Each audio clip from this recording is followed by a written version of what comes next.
Good morning, and welcome to your Friday Faith Fill Up. We've been looking for the past few weeks at Micah chapter 6, and in verse number 8, it is a probably familiar verse to us. It says, He has showed thee, O man, what is good, and what doth the Lord require of thee. And then the three things that are the requirement, the expectation, what God is seeking after in us is to do justly, and then to love mercy. We looked at that one last week. And then the last one is to walk humbly with thy God. I'm going to take some time and think about that, what it is to walk humbly with God. Well, I think we all know what humility is and walking in humility. But just to simplify it a little bit, to walk humbly is the opposite of walking in pride. The reason I simplify that so much is because we all understand what it is to walk in pride. Because much of our lives, that's what we do. It's about us. It's the normal way, the human way of walking it, because then it's about us. It's about what we want. It's about our desires, what we think, our plan, and so on. But that's not the case. He says to walk humbly with thy God.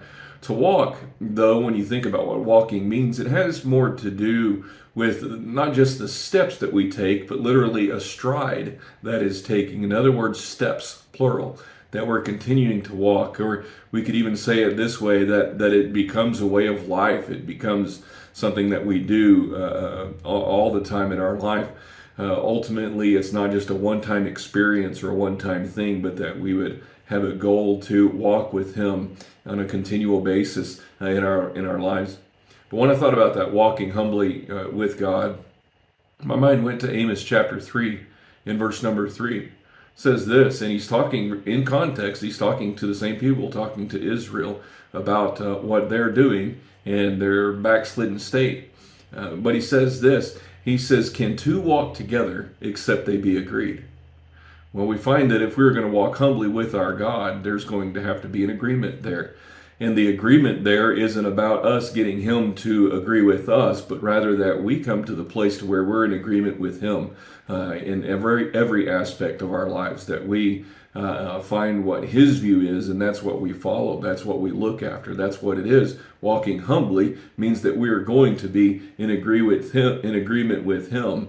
And it's not about us trying to have Him agree with us, but rather we are agreeing with God.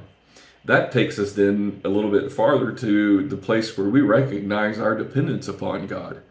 Again, it's not about us, but our dependence is there. It has to be about Him and who He is. Listen, we ought to be in awe that God would even want us to come and to walk with Him, to walk humbly with Him. What a great privilege it is for us to be able to do that.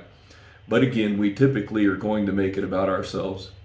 The other day I was watching some of the church kids, a 2-year-old running in circles around a 7-year-old. And it was kind of a comical thing to watch. And you would think that, in a human mind, well, he's going through all those motions running around him. He's making it about the 7-year-old. But really he wasn't. He was making it all about himself. I think we do the same thing. We do all of this activity and we do all this running and everything and make ourselves think that we're doing things for God and we're doing things in a humble way towards God, but really it's about what we get out of it. It's about the attention maybe that we get, or the recognition, or even just the way that we feel internally about the things that we're doing. And ultimately it isn't about God at all. It's just about us. And we've got to be sure that we get to the place where we know that walking humbly means that He's going to dictate the steps. And as He dictates the steps, that I'm just fortunate enough, you're just fortunate enough to be able to walk in the steps that He sets for us, and to be able to walk humbly with Him. Well, if we could get a hold of that and understand how in all we should be of being able to walk with God, I don't think humility would be an issue. I think we would have it down. I hope this has been a blessing to you. We'll see you on Sunday morning.